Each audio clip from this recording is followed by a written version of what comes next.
خوشی کے ساتھ اپنے سارے سچے جذبے اس کے لیے وقف کر دیے جائیں. اللہ تعالی ایک ہے، اس کے سوا کوئی معبود نہیں. آیت الکرسی میں آپ دیکھتے ہیں الحی، وہ ہمیشہ سے زندہ ہے، اسے کسی نے پیدا نہیں کیا، وہ ہمیشہ سے زندہ ہے، سب کو تھام کر رکھنے والا ہے. القیوم ہے، ہر ایک چیز کا قیام اس کی وجہ سے ہے. اس کو نہ نیند آتی ہے نہ اونگ، اسی کا ہے جو کچھ آسمانوں میں ہے اور جو کچھ زمین میں ہے. کون ہے جو اس کے پاس اس کی اجازت کے بغیر سفارش کرے؟ وہ جانتا ہے جو کچھ ان کے آگے ہے اور وہ جانتا ہے جو کچھ ان کے پیچھے ہے، اور وہ اس کے علم میں سے کسی چیز کا احاطہ نہیں کر سکتے مگر جو وہ چاہے. اس کی حکومت آسمانوں اور زمین پر چھائی ہوئی ہے، وہ ان کو تھامنے سے نہیں تھکتا اور وہی بلند مرتبہ ہے. آیت الکرسی سے ہمیں اللہ تعالیٰ کی ذات کے بارے میں جو کچھ پتا چلتا ہے، آپ اس کو کم از کم 10 مرتبہ دہرائیں گے، ان صفات کو الگ الگ لکھیں گے. ایک بار لکھ لیجئے بے شک، لیکن اونچی اونچی دہرائیں. خود کو مخاطب کر کے کہیے اللہ کے سوا کوئی عبادت کے لائق نہیں، وہ ہمیشہ سے زندہ ہے، اس کی زندگی کو کبھی زوال آنے والا نہیں، اور ساری مخلوقات فنا ہونے والی ہیں. ایک ایک صفت کے لحاظ سے اگر آپ اپنے آپ کو میسج دیں گے، وہ قائم رہنے والا ہے، قائم رکھنے والا ہے. ہر ایک چیز کا قیام اسی کی ہستی سے ہے، کوئی چیز خود سے قائم نہیں ہے، اس کے قائم رکھنے سے قائم رہتی ہے.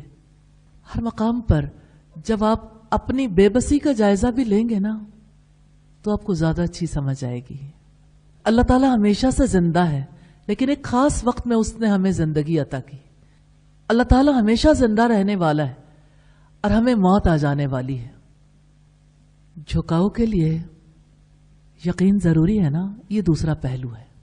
یعنی پہلا پہلو اسلام کا ہے نا، قبولیت. اب دوسرا پہلو آ رہا ہے ایمان کا.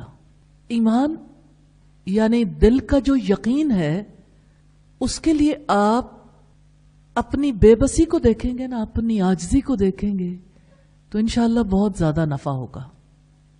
اسی طرح جب آپ یہ دیکھیں گے کہ اس کو نہ نیند آتی ہے نہ اونگ، اور ساری مخلوقات اونگتی بھی ہیں، انہیں نیند بھی آتی ہے. جب ہمیں نیند آتی ہے ہمیں کچھ پتہ نہیں چلتا، اور جب اس کی ذات کو دیکھیں تو اس نے کبھی نیند لی ہی نہیں، اس کو کبھی اونگ آئی ہی نہیں. غور کرتے جائیں گے اللہ سے مدد مانگ کر تو آپ کو فیل ہوگا کہ وہ اس لائق ہے کہ اس کے آگے سر جھکا دے. وہی حق رکھتا ہے اور اسی کا ہے جو کچھ آسمانوں میں، سارے سیارے، ستارے، ہر ایک چیز اسی کی ہے.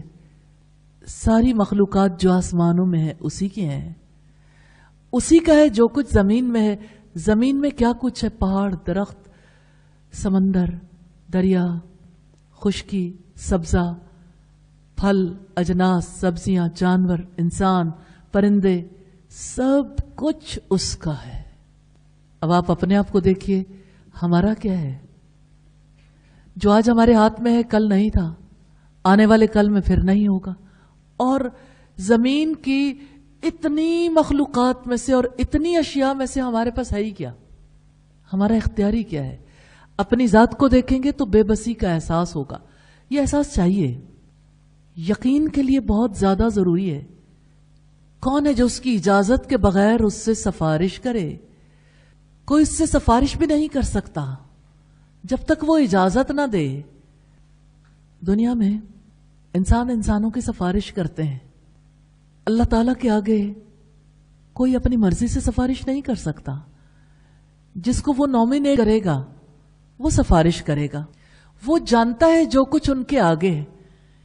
ریلی اس پہ غور کریں گے تو آپ کو بہت زیادہ نفع ہوگا.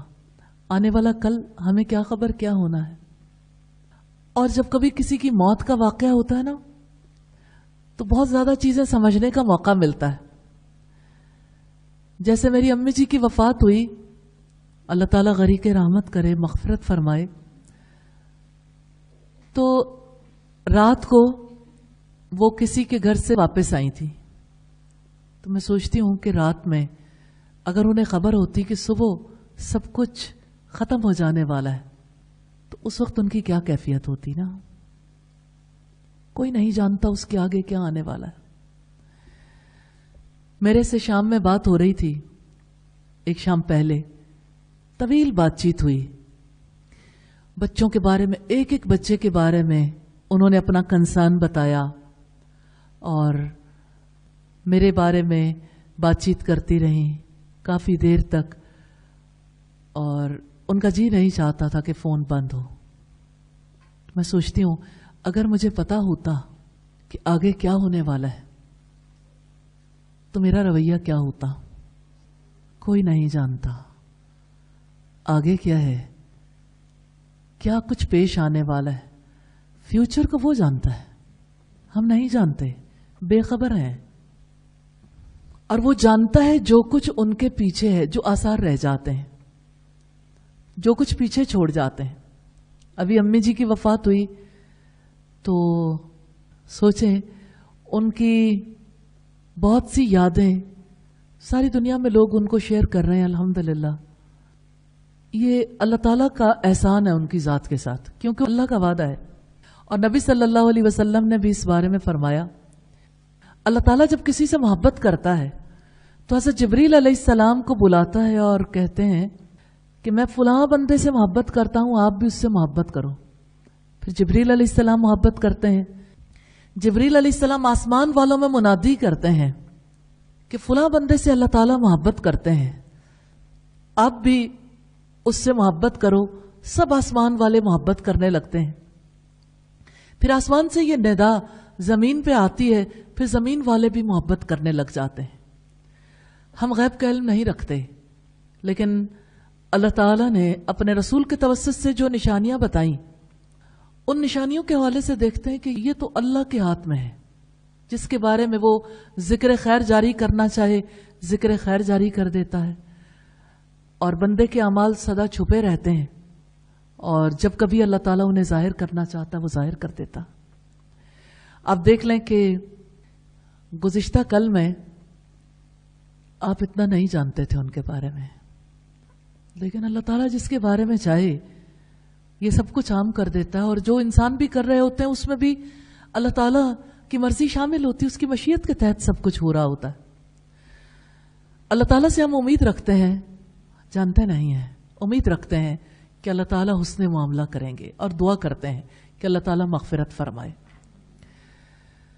تو بات یہ ہے کہ جو کچھ پیچھے چھوڑ جانے والی چیزیں ان میں بہت قیمتی چیز اچھا تذکرہ ہے. انبیاء نے بھی مانگا تھا کہ میرا اچھا تذکرہ پیچھے والوں میں چھوڑ دیجئے. آپ بھی دعا کیا کریں اپنے لیے بھی، ہم سب کے لیے بھی، کہ اللہ تعالیٰ اچھا تذکرہ پیچھے والوں میں جاری کر دے.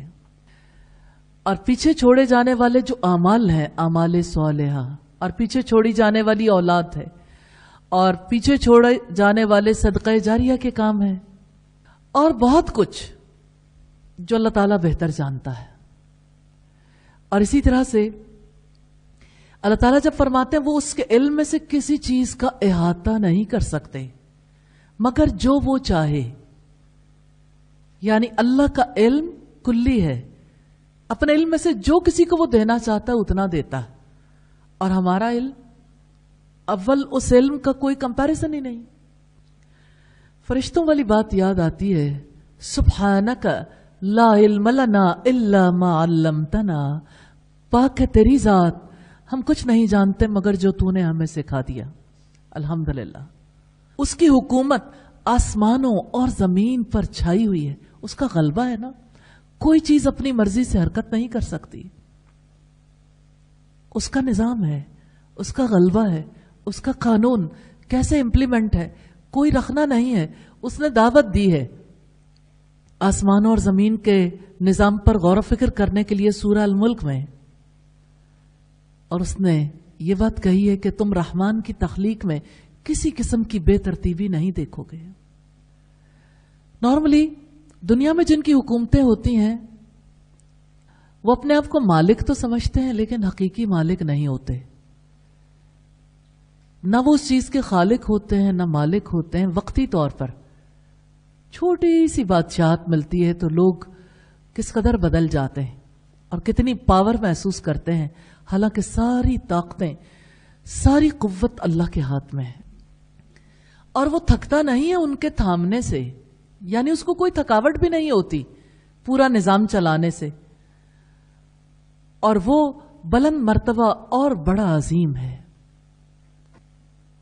تو اللہ تعالیٰ کی ذات حق رکھتی ہے کہ ہم اس کے بارے میں جانیں، غور و فکر کریں، اس پر یقین کریں.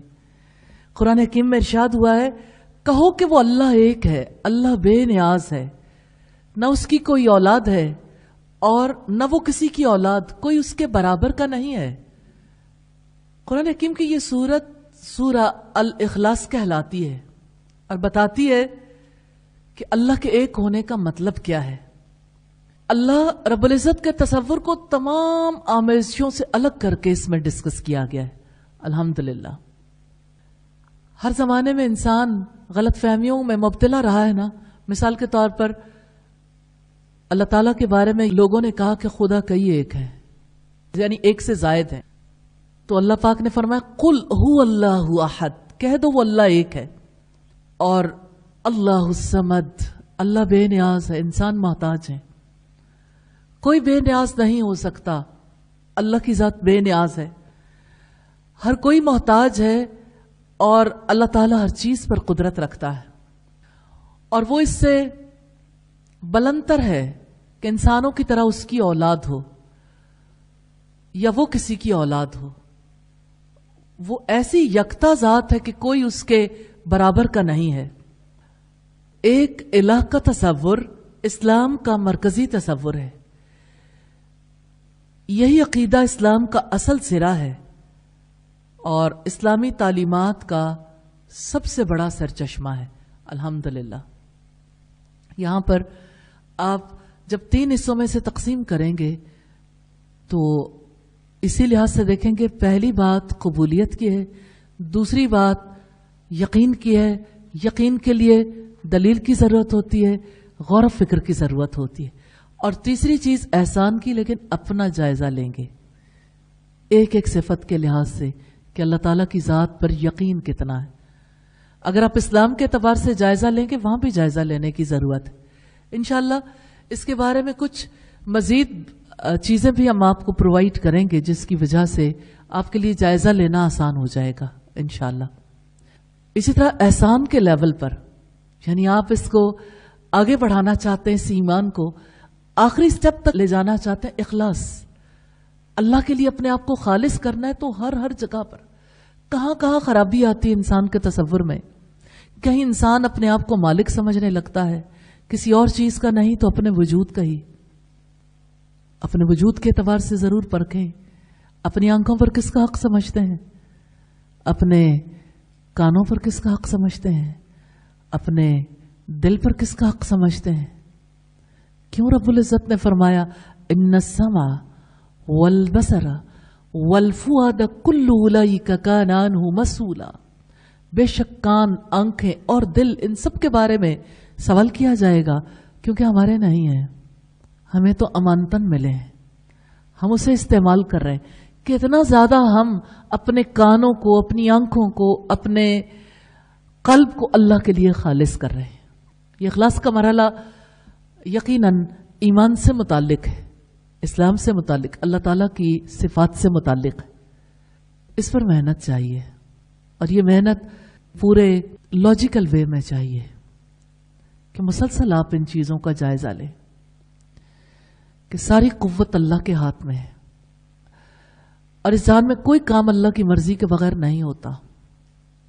پتہ بھی نہیں ہلتا اس کے حکم کے بغیر. ہم اللہ کے جہان میں رہتے ہیں اور اپنی مرضی کرنا چاہتے ہیں جس معاملے میں بھی. اللہ ہمیں بچا کے رکھے. تو اپنے آپ کو خالص کیسے کریں گے؟ اب آپ اگر دیکھیں گے تو کوئی کام اللہ کی مرضی کے بغیر نہیں کرنا. میں سمجھتی ہوں اخلاص کے لیے آپ اگر جائزہ لینا چاہیں گے تو آپ اپنے توکل کا جائزہ لیں گے، محبت کو خالص کریں گے، خوف کو خالص کریں گے.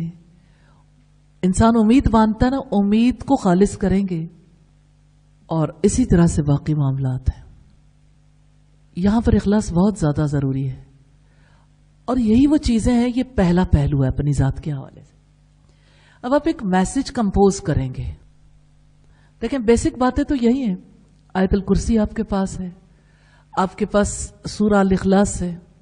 چھوٹا میسج، اور کتنا ہی اچھا ہو کہ جب آپ لوگوں کے سوالوں کا جواب دیں گے کہ لوگوں کے دل میں اللہ تعالیٰ کے بارے میں کیا ہے، اور آپ نے اس کا جو جواب دینا ہے کیسے جواب دینا ہے. آپ نے اللہ رب العزت کے ساتھ کنیکٹ کرنا ہے نا، تو آپ اسے لکھیں گے سادگی کے ساتھ. آپ یہ بتانا چاہتے ہیں اللہ ایک ہے. آپ یہ بتانا چاہتے ہیں کہ اللہ تعالیٰ کو کبھی نیند نہیں آتی. آپ یہ میسج ہر اس موقع پر دے سکتے ہیں جب سب سونے لگے. اللہ تعالیٰ کو کبھی نیند نہیں آتی. جب ہم سو جائیں گے ہمیں کچھ پتہ نہیں چلے گا. کیا بار بار یہ بات دہرانے سے کسی کے دل پر اللہ رب العزت کی ذات کا کوئی اثر نہیں ہوگا؟ ہوگا. سادگی کے ساتھ سادہ سادہ جملے جو عام زندگی میں آپ نے لوگوں تک پہنچانے، سادہ سادہ جملے لکھیں گے. میں ریٹن اس لیے آپ سے کہہ رہی ہوں کہ آپ کا مائنڈ میک اپ ہوگا، اور جو آپ بتانا چاہتے ہیں اس کے راستے میں جو رکاوٹ ہے وہ رکاوٹ دور ہو جائے گی انشاءاللہ. کیونکہ جتنی بار آپ دہرائیں گے اتنا ہی زیادہ آپ کے لیے آسانی ہوگی. جب آپ کسی سے بات کہتے ہیں نا، سب سے زیادہ آپ کے اپنے دل کے اندر پختہ ہوتی ہے. واقعات بہت زیادہ ہیلپ فل ہو سکتے ہیں بتانے کے لیے، اور انشاءاللہ آپ واقعات بتائیں گے انشاءاللہ. مثال کے طور پر جو کچھ ان کے آگے ہے اور جو کچھ ان کے پیچھے ہے اللہ تعالیٰ جانتا ہے، اور اللہ کے ماں سوا کوئی نہیں جانتا. اب آپ دیکھیں کتنی باتوں میں آپ بتا سکتے ہیں مجھے پتا نہیں ہے کل کیا ہونا ہے. آپ کو پتا ہے کل کیا ہونا ہے؟ نہیں پتا. یہ دعوت ہے، یہی گفتگو ہے، یہی ٹریننگ ہے. جو کچھ کسی کے پیچھے ہے اللہ تعالیٰ جانتا ہے، کوئی اور نہیں جانتا. ہم جب اس جہان سے چلے جائیں گے دنیا میں اور لوگ بس رہے ہوں گے. ایسے 100 برس بعد ان جگہوں پر اور لوگ چلتے پھرتے ہوں گے. ہو سکتا ہے اگلے دن میں، اگلے گھنٹے میں ہی ہماری وفات ہو جائے. لیکن یہ تو سب کو پتا ہے نا الحمدللہ کہ ایک نارمل لائف کتنی ہوتی ہے. تو جو ہماری جگہ آنے والے ہوں گے ان کے بارے میں ہم نہیں جانتے، اپنی نسلوں کے بارے میں کوئی نہیں جانتا، آنے والے دن میں کرنے والے کام کے بارے میں کوئی نہیں جانتا. لیکن ایک انسان جب ارادہ کرتا ہے نیکی کا تو اللہ تعالیٰ اس کے ارادے کو بھی قبول کرتے ہیں الحمدللہ. وہ ارادہ مستقبل کا ہے، لیکن ہم نہیں جانتے کہ ہم کر پائیں گے یا نہیں کر پائیں گے. سبحانک اللہم و بحمدک نشہد ان لا الہ الا انت نستغفرک و نتوب